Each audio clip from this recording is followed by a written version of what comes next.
Hi guys, be the bull welcomes you again. Yes, Info Edge के stock में क्या करें, इन्वेस्ट करें, क्योंकि फ्राइडे को इन्फो एज के स्टॉक ने काफ़ी वॉलेटिलिटी दिखाई और 6-7% का अपसाइड मूवमेंट दिखाई दी। सारी बात करेंगे। उससे पहले अगर मेरी चैनल पे नए हैं तो प्लीज़ सब्सक्राइब कर दीजिए, बेल का बटन हिट करिए, लाइक करिए, मेरी वीडियो मेरी चैनल आपके सारे कॉन्टैक्ट में शेयर करिए ताकि उनकी भी स्टॉक मार्केट की जर्नी और भी ज़्यादा कॉन्फिडेंट, सक्सेसफुल और अवेयर हो पाए।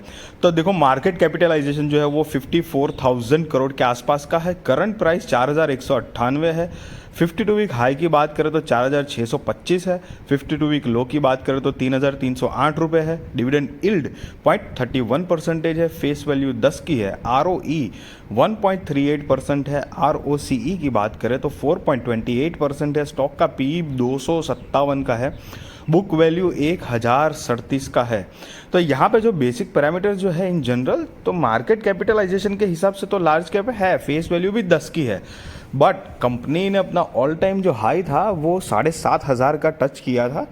और साथ में अगर कंपनी के रिजर्व्स एंड सरप्लस देखेंगे तो 5 साल पहले 2,184 करोड़ का कंपनी के पास टोटल रिजर्व्स एंड सरप्लस था, जो कि बढ़ा हुआ है 10,797 करोड़ का है अभी। लेकिन 1 साल पहले देखेंगे ना तो 13,843 करोड़ आपको दिख रहा है। तो वहां से तो कम हुआ है, आप देख ही सकते हो। लास्ट ईयर के कंपैरिजन में रिजर्व्स एंड सरप्लस में थोड़ी सी गिरावट है। वहीं पर लॉन्ग टर्म और शॉर्ट टर्म बोरोइंग की बात करेंगे तो लॉन्ग टर्म बोरोइंग तो चलिए 1,27 करोड़ रुपए के आसपास है और शॉर्ट टर्म बोरोइंग 85 लाख रुपए के आसपास है, जो कि 5 साल पहले शॉर्ट टर्म बोरोइंग 0 थी और लॉन्ग टर्म बोरोइंग 37 लाख थी। बट चलो, ये बोरोइंग इतनी नहीं है कि कंपनी मैनेज ना कर पाए। और कंपनी के अगर टोटल असेट देखेंगे तो 5 साल पहले 2,940 करोड़ का टोटल असेट था, जो कि अभी 12,914 करोड़ का टोटल असेट है कंपनी के पास। लेकिन सिर्फ वापस वही स्टोरी है, 1 साल पहले 16,169 करोड़ का था, जो कि कम होकर 12,900 करोड़ के आसपास का हुआ है गाइस। तो यहाँ पर 1 साल के कंपैरिजन में रिजर्व्स एंड सरप्लस और टोटल असेट दोनों ही गिरावट में है। हालांकि शेयर होल्डिंग पैटर्न देखेंगे तो उसमें प्रमोटर्स की होल्डिंग मार्च 2023 के हिसाब से 38.1% है। एक भी स्टॉक प्लेज नहीं है, तो कि अच्छी बात है। FIIs बहुत बुलिश है, 31.4% है। DIS की बात करें तो 17.7% है। पब्लिक 12.7% है और अदर्स की बात करें तो नहीं के बराबर है, मतलब 0.2% के आसपास है।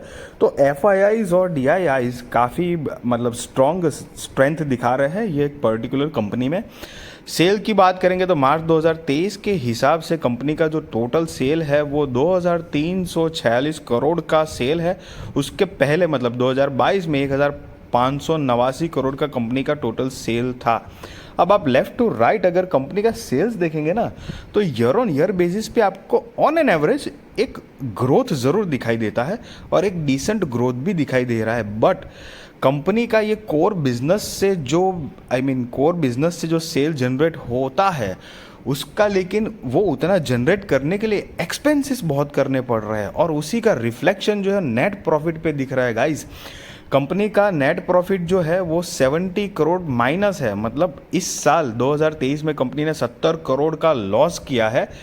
1 साल पहले 22 में 12,882 करोड़ का प्रॉफिट था। उसके 1 साल पहले 1,418 करोड़ का प्रॉफिट था। लेकिन फिर वापस 1 साल पहले 246 करोड़ का लॉस था, मतलब -246 करोड़ है। और कंपनी की वैसे भी आप नेट प्रॉफिट देखेंगे ना तो आप बीच बीच में देख सकते हो कि कभी 14 करोड़ का लॉस, कभी 43 करोड़ का लॉस, कभी 246 का लॉस, अभी ये 70 करोड़ का लॉस इस साल। तो ये फ्लक्चुएटिंग मैनर में है। तो यहाँ पर कितना भी कह लो, कंपनी की जो नेट प्रॉफिट की जो प्रोफाइल है ना वो स्टेबल नहीं है। मतलब ये मेरा ओपिनियन बता रहा हूँ गाइस। और उसका one of the reason main कि कंपनी की अदर इन्वेस्टमेंट जो है ना, अदर इन्वेस्टमेंट या अदर इनकम जो कहते हैं हम, तो अदर इनकम जो है वो कभी जब भी प्लस माइनस होता है, क्योंकि वो उसका काफ़ी ज़बरदस्त रोल है। इनकी जो टोटल फाइनेंशियल्स, जो उनका टोटल PNL जो होता है ना, तो उसका काफ़ी ज़बरदस्त रोल है ये अदर इनकम का जो सेगमेंट है कंपनी का। तो इस बार कंपनी को अदर इनकम से लॉस हुआ है। तो सेल्स जनरेट करने के बाद भी कंपनी टोटालिटी में प्रॉफिटेबल नहीं हो पाई है। और एक्चुअली में देखा जाए तो कंपनी का सेल्स तो हमने देखा कि लास्ट ईयर के कंपैरिजन में काफ़ी अच्छा बढ़ा हुआ है, बट खर्चा उतना हो रहा है ना, कोर बिजनेस करने में भी नॉर्मल खर्चा उतना हो रहा है। और ये एक अच्छी बात नहीं है। क्योंकि मतलब मैं अपना ओपिनियन बताऊं तो ई कॉमर्स सेक्टर में ये कंपनी सेक्टर लीडर थी, जो कि अभी सेकंड पोजीशन पे आ गई है। पहले जोमेटो आ चुकी है, हालांकि जोमेटो में भी इनका काफ़ी अच्छा स्टेक है। जोमेटो है, पॉलिसी बाजार है, नौकरी.com जो है वो उनकी कोर कंपनी जो है, और एक मैट्रिमोनियल वेबसाइट भी वो ओन करते हैं, और दूसरे भी अदर काफ़ी स्टार्टअप में इन्वेस्टमेंट करती है ये कंपनी। तो एक तरीके से यूनिकॉर्न टाइप की इमेज ज़रूर है ये कंपनी की। और 2006 से जब से ये एनएसई के हिसाब से आपको स्टॉक लिस्टिंग दिख रही है, तब से लेके अभी तक का परफॉर्मेंस वैसे डिसेंट किया हुआ है। बट पिछले कुछ आप देख सकते हो करीब करीब 1.5 साल के आसपास, थोड़ा ज़्यादा टाइम हो गया, तब से 7,500 का के आसपास का जब से ऑल टाइम हाई लगाया है, तब से लेके लगातार स्मैकिंग गिरावट है शेयर के अंदर। 40% तो अभी भी दिखा रहा है। देखो आप देख सकते हो 40% तो अभी भी डिस्काउंटेड प्राइस पे है, और वो भी ये फ्राइडे को 6-7% की रैली पकड़ी ना होती तो ये 45 के आसपास मतलब लुढ़क चुका होता, मतलब 45-50% के आसपास की गिरावट दिखती है आपको गाइज।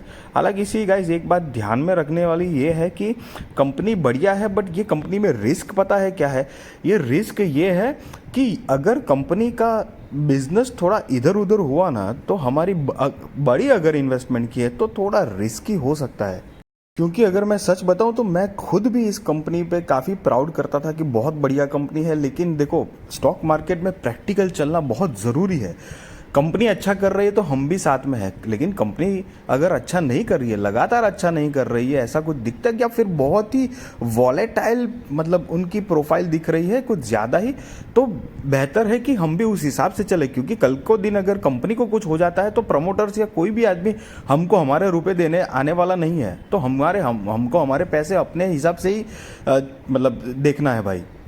तो कंपनी वैसे अभी तक देखो अच्छा परफॉर्म किया। आप वैसे भी नॉर्मल चार्ट देखेंगे ना तो स्मूदर चार्ट है कंपनी ने, देखो आप पूरा स्मूथ चार्ट है। लेकिन पिछले 1-1.5 साल से बहुत ज़बरदस्त आप खुद ही देख सकते हो कि क्या खतरनाक गिरावट आई है। और the point to be noted कि 2 साल का कंपनी का वैसे नेट प्रॉफिट जो है, वो नेट प्रॉफिट तो काफ़ी तगड़ा है। 12-12 हज़ार का नेट प्रॉफिट है, 2,500 करोड़ का नेट प्रॉफिट कंपनी ने जनरेट किया है। तो अगर उस हिसाब से अगर हम देखते हैं तो इतनी ज़्यादा तो फॉल नहीं आनी चाहिए। हालांकि मार्केट है, कितना गिर सकता है, कितना अप जाएगा, ये किसी को पता नहीं होता है। बट एक एवरेज भी देखा जाए तो सस्टेनेबिलिटी जो है ना, सस्टेनेबिलिटी स्टॉक कहीं पर भी दिखा नहीं रहा है, मजबूत स्ट्रेंथ नहीं दिखा रहा है। तो मैं सिर्फ इतना अपना ओपिनियन बता रहा हूँ कि अगर आप सोच रहे हो इन्वेस्टमेंट के लिए तो थोड़ी कम अमाउंट लगाना, ज़्यादा अमाउंट मेरा ओपिनियन है अगर आप सोच रहे हो तो। हालांकि सी गाइज, मैं कोई आपको बाय और सेल रिकमेंडेशन नहीं दे रहा हूँ, वो आप अपने रिस्क रिसर्च और फाइनेंशियल एडवाइजर को पूछ कर करना। बट मैं अपना वो एक ओपिनियन शेयर कर रहा हूँ कि मैं अगर लगाना चाहूँगा, सोचूंगा, तो मैं बहुत ही मिनिमम क्वांटिटी, शायद एक आधी क्वांटिटी या 2 क्वांटिटी लेके शायद मैं मतलब रुकूंगा कि देखता हूँ कंपनी कैसे परफॉर्म कर रही है आगे। आई होप गाइस कि मेरी इन्फॉर्मेटिव वीडियो अच्छी लगी होगी। अच्छी लगी तो ज़रूर लाइक करिए, शेयर करिए, सब्सक्राइब करिए, और आपके सारे कॉन्टैक्ट में शेयर करिए ताकि उनकी भी स्टॉक मार्केट की जर्नी और भी ज़्यादा कॉन्फिडेंट, सक्सेसफुल और अवेयर हो पाए। Guys, thank you so much.